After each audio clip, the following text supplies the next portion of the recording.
My mom banned my son's 9th birthday for my sister's kids, so I cut off my toxic family, went no contact, and watched their meltdown when my son thrived more. I'm Owen, 37, male, a licensed general contractor making solid money, enough to live a comfortable life. Here's the thing about being the family workhorse: nobody notices you're carrying all the weight until you just stop, and by then, they're too busy blaming you. Before anything, let me give you a quick background so you understand the family dysfunction. My older sister, Kylie, is what you get when participation trophies meet pure delusion. She's a freelance makeup artist, which basically means she does maybe 3 weddings a year and acts like she runs a Fortune 500. Always talking about building my empire from her Mexi mansion that her husband's tech salary pays for. Everything with her is a performance. I don't even hate her. Honestly, that would take way more energy than she deserves. But I stopped respecting her around the time she told someone at a family dinner she was self-made while I was literally on a ladder installing her whole security system for free. The lack of self-awareness was impressive. Mom kept score like she was running a casino. Every little success got tallied up, but the game was rigged from day one. Kylie could post a selfie and Mom would act like she just cured cancer. I could wire an entire house and get a "you're good with your hands, son." Dad was somehow worse, because he pretended not to pick sides. Switzerland in cargo shorts. He'd watch Mom play favorites and just sit there, except for occasionally mumbling, "Now, honey," when it got too obvious, just enabling the whole thing while calling it peacekeeping. This pattern started when we were kids. I'm talking like 10 years old, watching Kylie get private tennis lessons while I'm out mowing lawns for $5. Mom said it was teaching me work ethic, right? Kylie needed lessons to develop her talents. I needed character building through manual labor. Funny how that works. By 15, I was doing handyman work for cash under the table. That's actually where I learned the trade. This old guy who hired me, Vince Caruso, built like a fire hydrant, could frame a wall faster than most people could measure one. He taught me that electrical systems don't lie. They either work or they don't. I met my wife, Anna, at a service call. Midnight on a Thursday. Her security system was freaking out and the alarm company couldn't figure it out remotely. When I showed up, she offered me cold pizza and apologized for the mess in her living room. We got married at the courthouse with grocery store flowers and her roommate as witness. The photos look terrible. The memory is perfect. Kylie married Colin at some resort in Napa. Full videographer, signature cocktail, one of those dessert walls with like 14 options, and a hashtag that rhymed. Mom cried and told everyone it was the pinnacle of her motherhood. At my wedding, she took one photo and bounced before we even cut the cake. So when Evan was born, I held him in that hospital room and had this crystal clear moment. My entire job is to make sure this kid never feels like a footnote in someone else's story. We don't have much, but we've got rules. Don't lie. Don't keep score. Don't let people weaponize kindness against you. My family runs on small favors that aren't actually small. Install Kylie's doorbell and cameras, fix Dad's garage opener and get it on Wi-Fi, pick up takeout because Kylie's makeup client ran late, babysit the cousins because Kylie has a consultation. At first I said yes to everything because that's what you do, right? You keep the peace, you pay the family tax. But the tax kept going up and I never got a receipt. So I started tracking it to have proof that I wasn't crazy about how lopsided this whole thing was. January through August last year, 42 hours of labor, parts and materials, $378. Reimbursed $0, 0 thank yous that didn't immediately get followed by another request. The worst part, they'd just schedule me like I was on their payroll. Text at 7 a.m. on a Saturday, "Can you come by at 9? Garage door opener died." Know if you're free or when you have a chance, just straight up expectations. And if I said I had Evan's soccer game, well, "Can you come after? It'll only take 20 minutes. It never took 20 minutes. Minimum an hour, usually 2 once they started with the "while you're here" additions. And Evan's game would be over by the time I finished. He'd ask where I was during his goal. I'd say family emergency. He'd just nod like he understood. But that look in his eyes, like he already knew he wasn't the priority, that haunted me. Mom kept saying they'd settle up at Christmas. Then after Kylie's launch.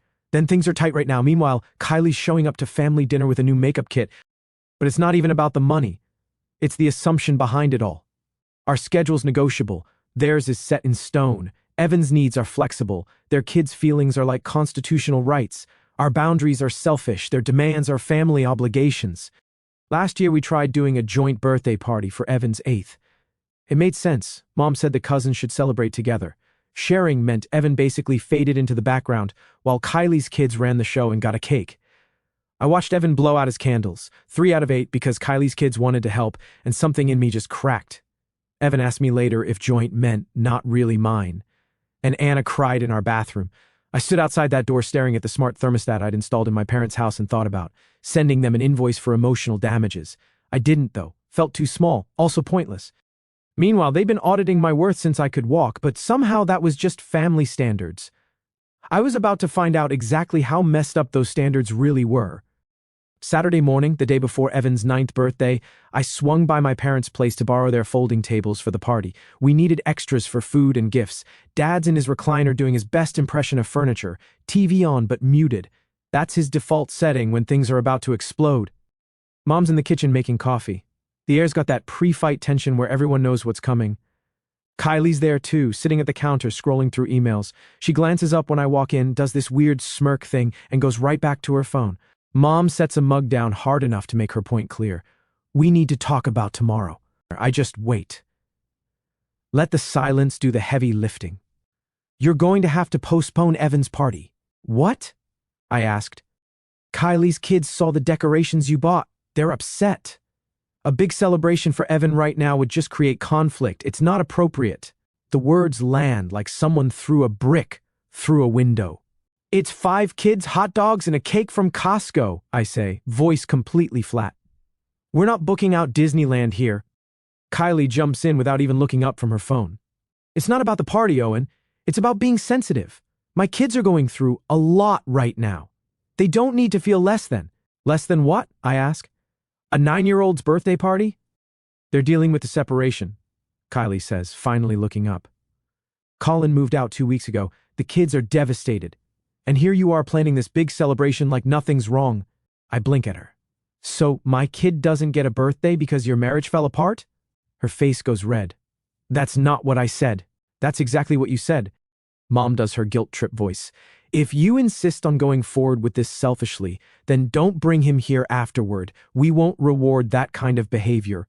Reward what behavior? I ask. Celebrating my son? Causing unnecessary pain to your nieces and nephews, Mom says. Family comes first, Owen. Sometimes that means making sacrifices. I've been sacrificing for this family my entire life, I say. Evan hasn't. He's 9. He gets a party.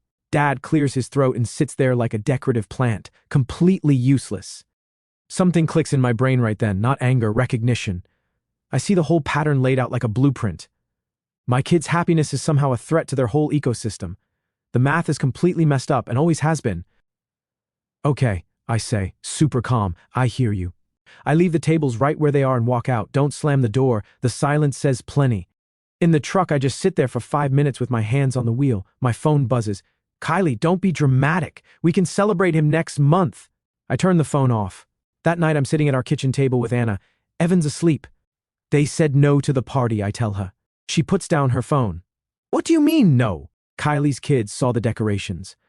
Mom said if we do it anyway, we're cut off. No visits, no family contact. Anna goes quiet for a long time. Then, what do you want to do? I want to throw my kid his party, I say. And I want to stop negotiating for the basic right to celebrate my own son. Then let's do that. The messages start at 9:40 p.m. Dad first. Let's think this through. Kylie next. Don't make everything so difficult, okay? Then Mom, if you proceed with this party, do not bring Evan to our home again. We cannot support your disrespect. I screenshot everything. Create a folder labeled evidence. Turn my phone off. Anna and I sit in our kitchen and I feel something I haven't felt in years, clarity. Sunday morning. Evan wakes up yelling about being 9 and wearing his favorite shirt inside out because he's too excited to check. We frost the cake together. At 8:52 a.m., Mom calls. I let it ring. 9:15, Kylie. 9:30, Dad. The call log looks like a hostage situation, but I'm too busy tying balloons to a fence post to give a single care. Time to throw my son a party and watch my family completely lose it. We set up at the community park near our apartment, reserved the pavilion for $60, hung a banner that said Evan's 9th in letters he'd colored himself, brought a cooler full of drinks, hot dogs on a portable grill, and that Costco cake. Kids start rolling in, around 11 a.m. Kylie must have seen the park name on the please reply text chain. Colin was still on, because they walked in like they owned the place. Shy hellos that turn into total chaos within like 10 minutes, soccer in the grass, tag around the trees, that specific brand of joyful screaming. Normal kid activities. At 11:20, I see them at the entrance. Mom walks in first, Kylie behind her, Colin trailing along with their kids, looking like he'd rather be literally anywhere else. It was Colin's custody weekend, and Kylie evidently told him to come for the kids. Dad brings up the rear doing his Switzerland routine, uninvited, uninformed, completely undeterred. Evan runs over and grabs my hand, his palms sticky with frosting. I squeeze back. Mom surveys the setup like she's a health inspector. The paper plates, the gas station cooler, the homemade decorations. Her face does that thing where she's disappointed but trying to look concerned instead. Owen, she says, voice carrying across the whole pavilion, we warned you about the consequences. This is Evan's party, I say, calm as still water.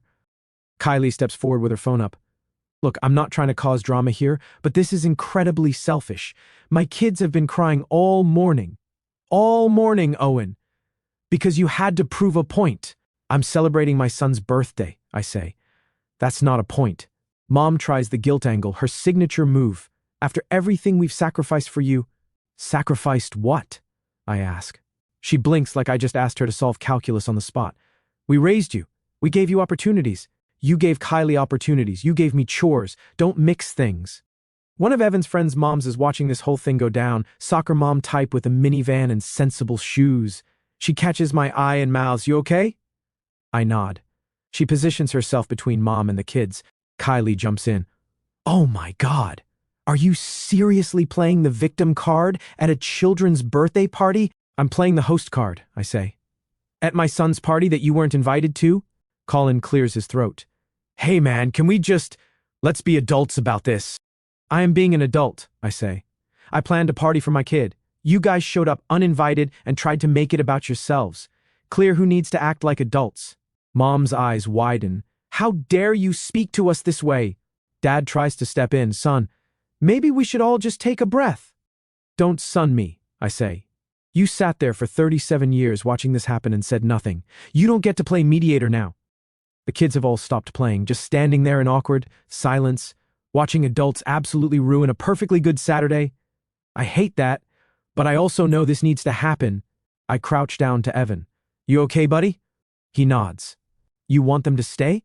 He looks at his cousins, then at Kylie, then back at me. I just want everyone to have fun. Smart answer, diplomatic. He's 9 and already better at this than any of us. I stand back up, look right at my mother.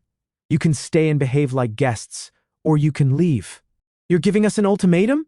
She asks, voice shaking with that manufactured hurt. I'm stating boundaries. If that feels like an ultimatum, that says way more about you than me. Kylie tries to storm closer, but Colin catches her arm. She yanks free. You know what? Fine. Enjoy your little party. When your son asks why he doesn't have a relationship with his grandparents, you can explain how your ego was more important than family.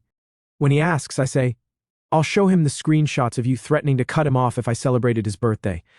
I'll let him decide who actually valued family. Her face goes completely red. Mom looks like someone just slapped her. Dad's just staring at his shoes. I turn to the kids. Who wants hot dogs? The pavilion fills with enthusiastic yelling. Mom's standing there frozen. Then she snaps. If you walk away from us like this, don't come back ever. We won't be disrespected in front of children. We won't be blackmailed in front of them either, I say. Kylie films herself walking toward the exit, probably already drafting the victim post in her head. You'll regret this, she says over her shoulder. I regret wasting 42 hours of labor on your whole house automation, I say. This actually feels pretty good. Kylie storms off first. Mom and Dad follow in a huff. Colin hangs back long enough to tell the kids they can stay, then slips out. We eat hot dogs. Somebody spills lemonade. Somebody scores a goal and does a backflip. Life just reboots like nothing happened. When the last kid leaves, Anna leans against me. I'm proud of you. I exhale for what feels like the first time all day. Colin shows up like an hour later to get his kids. Kylie left without them. He apologizes, says the separation is getting messier, says Kylie's been spiraling since he moved out. He laughs, a sad laugh. Then he says something that sticks with me. She kept telling me you owed her for being family, for existing, like you were the jerk for wanting to get paid for skilled labor. I started actually doing the math on what she was spending versus what she was bringing in, and nothing added up. You're better off, I say. So is my bank account, he says. And my blood pressure. That night I started thinking. I knew we couldn't stay in this apartment that's only 15 minutes from their house. Not where they could just show up whenever they felt entitled to. Not where every grocery run risked an ambush. We clean up the pavilion, take our leftover cake home. That night I'm sitting on our balcony that overlooks a parking lot, and I realize something important: we need to disappear completely. Time to go ghost. We pack like we're fleeing a crime scene, 2 duffel bags, 1 backpack, Evan's favorite Lego sets. Anna grabs our important documents. I take my tool bag and invoice book. Everything else can get replaced or just left behind. I call Vince, the old contractor who taught me the trade. Tell him we need somewhere to crash for a week, maybe 2. He doesn't ask questions, just gives me the address to a rental property he owns on the east side of town. Says the tenant just moved out and we can stay there while he looks for someone new. No rent, he says. Just keep it clean and fix anything that breaks. We leave our apartment at dawn. Don't tell the landlord. Don't forward our mail. We eat the deposit and a lease break fee that hits 2 weeks later. Paid it and called it Tuition for Peace and Quiet 101. So we load up the truck and drive across town like we're entering witness protection. Vince's place is a 2-bedroom above a tattoo parlor. The stairs creak, the windows don't seal quite right, but it's 30 miles from my parents' house, and that makes it absolutely perfect. The buzz of tattoo guns and the smell of antiseptic become our new normal. Evan thinks it's cool. Anna says it has character. I say it has distance. The family reaction comes in waves. Week 1. 34 missed calls from Mom, 19 from Dad, 12 from Kylie. Unknown numbers that turn out to be cousins and aunts recruited for the guilt campaign. Voicemails ranging from concern to straight-up threatening. Where are you? We're worried about Evan's well-being. This is abusive behavior, Owen. You're tearing this family apart. I save everything. Label it weather report.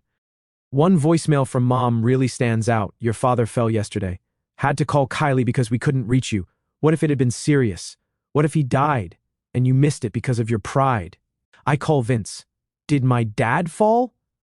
Saw him at the hardware store this morning, Vince says. Looked fine to me, was buying mulch. Lying to manufacture emergencies. Classic move. Week 2, the financial ambush. Mom texts me a spreadsheet, an actual Excel document, itemized loans she claims I owe her. It includes birthday gift 2019, $50, now classified as loan. Thanksgiving groceries, $87. Emergency assistance, $200. I rewired their entire electrical panel for free. Christmas presents, $840. Apparently gifts are loans now. Total claim $2,337, with reasonable interest $3,150. I screenshot it, add it to weather report, text back. Send me an itemized invoice for every hour I worked for free. We can settle the difference. She doesn't respond, but I do the math anyway. Sit at Vince's kitchen table with my invoice book and a calculator, every job I can remember, every repair, every installation, every quick favor that turned into 3 hours, 42 hours of labor at my current rate of $110 per hour, equal to $4,620. Parts and materials, $378. Family discount, that was actually just free labor, equal to $4,998. I don't bill them, but I keep the invoice. File it with weather report just in case. Week 3, the smear campaign. Kylie posts some quote about setting boundaries with toxic family members over a sunset photo. 3 people comment hearts. 1 person comments staying strong for your babies. Then she posts a whole carousel of photos from her kids' healing journey, therapy sessions, art projects about feelings, a vision board about rebuilding after family trauma. The comments section is a piece of work. Everyone feels terrible for her. Poor Kylie, abandoned by her brother. Nobody mentions the 42 hours. Nobody mentions the threats. Nobody mentions my son's birthday. I stay completely off social media. Delete the apps. Block their numbers. Our new life has a rhythm to it. Mornings, walk Evan to his new school 6 blocks away. Mrs. Lee runs the corner deli and starts giving Evan free apple juice boxes. Your boy has good manners, she says once. That compliment means more than any family dinner ever did. Afternoons, service calls. I raise my rates by $15 and stop apologizing for it. Charge extra for same-day service, add a weekend premium. Funny thing happens, people just pay without complaint because professionals charge professional rates. Evenings. Homework at a folding table I found on Craigslist for $10. Pasta 4 nights a week because it's cheap and Evan doesn't complain. Soccer in the park. I take every contracting job I can get. Stop undervaluing myself. And here's the thing. Once, You stop doing that, other people stop too. I also implement a new policy. When family texts asking for help, I send a standard reply, happy to help. Rate is $110 per hour. Weekend rate, $140. Payment required upfront via Venmo. Mom replies, "This is ridiculous." Dad replies, "We're family." Kylie replies with a screenshot of a Yelp listing for a different contractor and a laughing emoji. I reply to all of them, "Great. Hire them." They don't. In November, Dad calls at 6 a.m. The smart lock system on the front door is acting up. Your mother can't get out to her appointment. I can come Wednesday at 3 p.m. Rate is $110 plus parts. Venmo first. Long silence. You're really doing this? I am. You raised me to work for free and accept scraps. I'm doing way better than that. He hangs up. They hire a contractor who charges $185 and apparently messes up the installation so bad they need a second guy to fix it. Cost them $340 total.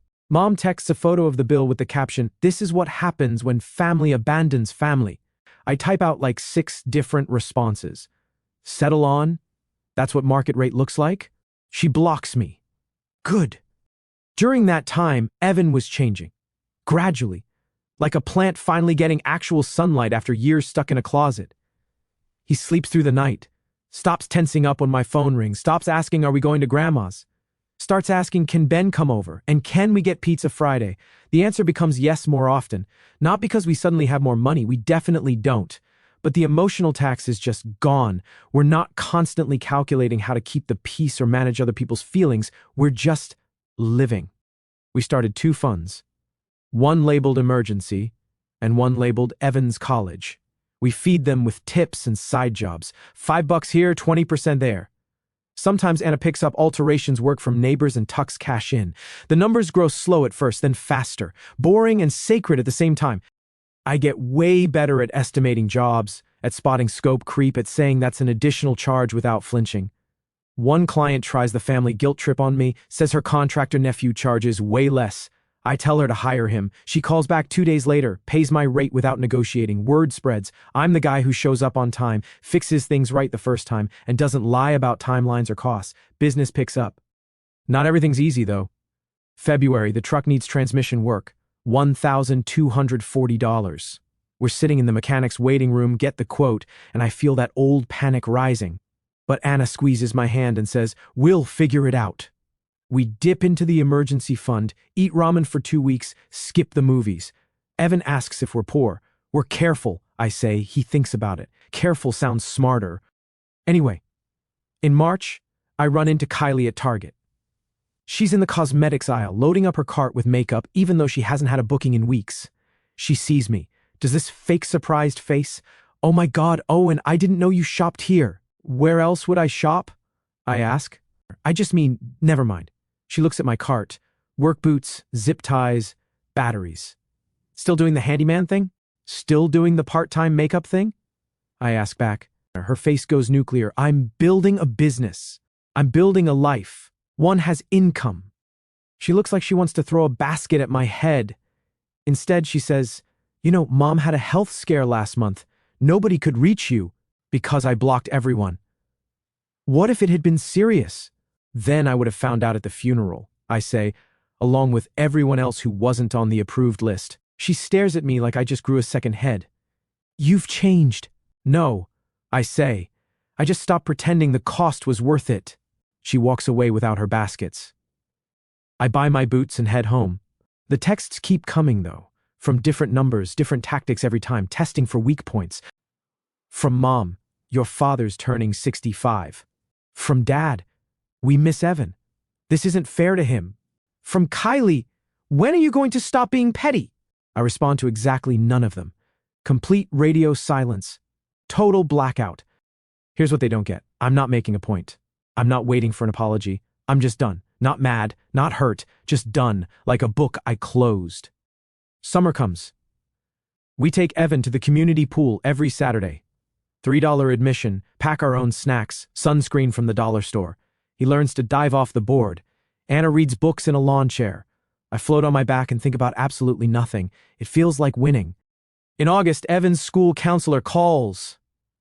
My stomach drops until she says, I wanted to tell you Evan's emotional regulation has improved dramatically. Whatever you're doing at home, it's working. I'm sitting in my truck outside a job site and I just feel relief. We barely talk to my parents. They send holiday cards, Thanksgiving, Christmas, Easter. Each one has a passive-aggressive subtext about forgiveness and second chances and how families should come first. We decline with one sentence each time. Thanks, we have other plans. They send photos of matching pajamas and coordinated table settings. We wear mismatched socks and eat pizza straight from the box, and Evan falls asleep between us. One night in October, Anna asks, "Do you miss them?" I actually think about it. Really think. I miss the idea of them, I say. The version I kept hoping they'd turn into. But the real them? No. I don't miss being the help. I don't miss wondering when the next ambush is coming. A whole year rolls by. Quiet. No explosions. Just the slow accumulation of better days. Then Evan turns 10. 2 weeks before Evan's 10th birthday, he asks the question I've been waiting for. Can I invite my cousins to the party? You can invite anyone you want, I say. They might not come. He writes their names down anyway. Right after Ben and Aiden and Paige, draws tiny soccer balls next to each one. We plan the same setup, same park pavilion.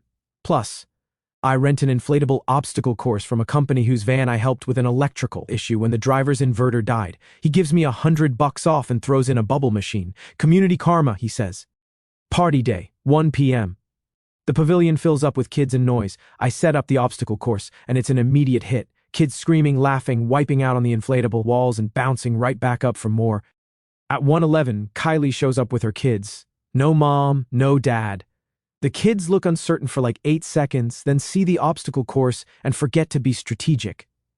Evan hands his cousin a juice box. You can go first if you want. The cousin smiles. Cool, you go first. It's your birthday.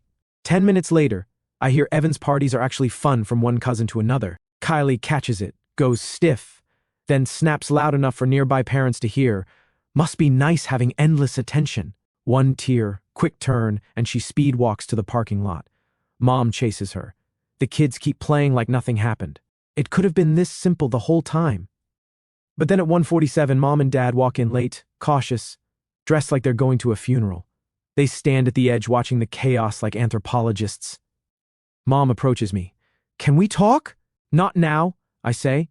We're busy. 5 minutes. No. She blinks. Excuse me? You're not the main character here, I say. Evan is. Either join the party or leave. Those are your options. She looks like I just slapped her. Dad takes her arm. Come on, let's just enjoy the party, hun. They sit at a picnic table. Don't really interact much. Take a few photos. Leave after cake without saying goodbye. At 2:30, Kylie corners me by the cooler, arms crossed, doing that fake concerned look. So this is your revenge, she says, excluding family from your son's milestone? I didn't exclude anyone, I say. I invited Evan's cousins. They came. You're here. That's inclusion. Mom and Dad are hurt. Mom and Dad threatened to cut off contact with my son if I celebrated his birthday last year. They can sit with that discomfort. You're never going to let that go, are you? Why would I? They meant it. I adjusted accordingly.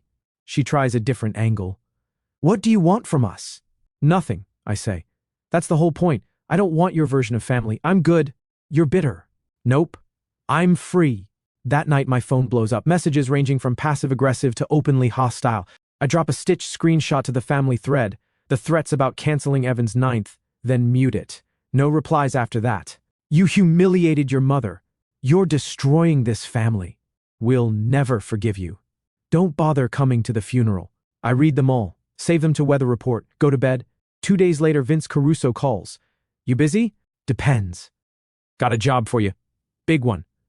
Corporate client, office building downtown, full security and automation overhaul. They're looking for a reliable contractor. I recommended you because you do good work and don't mess people over, he says. Also because I'm retiring and need someone to take over my commercial clients. The job pays $18,000. The client's a law firm, respectable, established, the kind of place that doesn't haggle on invoices. I start the following Monday, 20 months in. Here's what happened to everyone who said I'd regret walking away. Kylie's marriage completely falls apart. Turns out when you lose your free tech support and contractor, you start looking for a replacement. Kylie apparently decided that should be Colin. Started demanding he handle everything I used to do, install smart home equipment, fix appliances, run Ethernet cables. Colin's a software engineer, not a contractor. Every project goes sideways. Every failure turns into a fight. She tells everyone she's focusing on her business. Meanwhile, Colin files for divorce, citing irreconcilable differences and financial infidelity. Turns out Kylie's been hiding debt. A lot of debt. Credit cards maxed out for makeup supplies she never even used. A studio space she rented for 6 months that was literally just a spare bedroom in someone's house. Professional photography sessions for a portfolio that got her 0 bookings. The whole makeup artist dream was funded entirely by borrowed money and Colin's paycheck. When he gets access to the accounts during discovery, he finds $38,000 in hidden debt. The house goes up for sale. Kylie moves into a condo and immediately starts telling people she's simplifying to focus on artistry. Translation: couldn't afford the mortgage anymore. Her business dries up too. Brides talk. When your marriage implodes publicly and your own brother won't speak to you, people start wondering what you did. Nobody wants drama on their wedding day. One bride tells her bridal party coordinator, who tells her photographer, who tells a makeup artist friend, who posts in a wedding vendor Facebook group. Anyone else have issues with Kylie? She seemed really off at my trial. Very distracted. Kept checking her phone, made comments about her ex-husband. I don't want that energy on my wedding day. 43 people see that post. In the wedding industry, that's basically a death sentence. Her bookings drop from 2 a month to 1 every 3 months. She tries to pivot to teaching makeup classes at the community center, gets 3 students, loses 2 after the first session. I find out because she texts me at 2 a.m. on a Wednesday, clearly emotional and not thinking straight. This is your fault. You turned everyone against me. You poisoned the whole family. I reply, I didn't have to do anything. I just stopped covering for you. Mom and Dad's retirement plan completely collapses. They'd been banking on moving in with Kylie, the big house with the yard and the guest suite. When Kylie's marriage explodes and the house sells, that plan evaporates. They try to downsize, but the market's brutal. Their house needs work I used to do for free. New buyers want things fixed. Professional quotes come in at $14,000 for basic repairs. They try to negotiate. The buyers walk. 3 more potential sales fall through for the exact same reason. They finally sell at a $30,000 loss and move into a townhouse 40 minutes away. According to my Aunt Helen, they hate it. Too small, too loud, no space for the grandkids to visit. They blame me, obviously. Dad calls in March, not to apologize, to discuss options. Your mother and I have been thinking about multi-generational living, he says. It makes financial sense. We could pool resources. Translation: can we move in with you? Our place is 2 bedrooms, I say. There's no room. You could look for something bigger. We'd contribute to rent. With what money? Silence. We're good where we are, I say. You'll figure it out. He hangs up. The extended family fractures. Most people pick sides. A surprising number pick mine. Aunt Helen says she's been watching the dynamic for years and is relieved someone finally called it out. 2 cousins reach out saying they dealt with similar situations. An uncle I barely know sends me $200 with a note for Evan's college fund. The ones who pick Mom and Kylie stop reaching out after about 4 months when they realize I'm not coming back. Just silence. The smear campaign backfires too. Mom tries to rally the church community, paints me as the ungrateful son who abandoned his family over nothing. But she makes the mistake of doing it at a potluck where Mrs. Lee is there, the lady whose deli got broken into and whose security system I installed for free at 11 p.m. on a Saturday. Mrs. Lee stands up and says, "That boy has more integrity in his pinky than most people have in their whole body. Maybe ask yourself why he left." 4 other people nod. Mom leaves early, hasn't been back to that church since. Kylie's makeup business tanks completely. Reputation matters in that world. And when your own brother won't speak to you, when your marriage explodes publicly, when brides start whispering at bridal shows, people notice.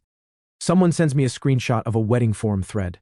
Someone recognized Kylie's name from a vendor list and posted asking if anyone had used her. The comments are brutal. Her last few bookings cancel. Word spreads that she's difficult, unreliable, expensive for what you get. The phone stops ringing. Evan thrives. Turns 11, then 12. Taller than Anna now. On a roll. Travel soccer team. Friends who come over and trash our place, and I love every second of it. We save enough for a real vacation. Drive to the coast. Evan stands in the surf up to his knees and says, "Dad, this is the best day of my life." Anna takes a photo of him and me standing in the water, sun setting behind us, both of us grinning like idiots. That photo lives on our fridge now, right next to his honor roll certificate and the birthday countdown calendar. I'm not the supportive son who did free labor anymore. I'm the guy who walked away and built something better. I became the disappointment son, which is good for me. At least I am happy and have peace of mind.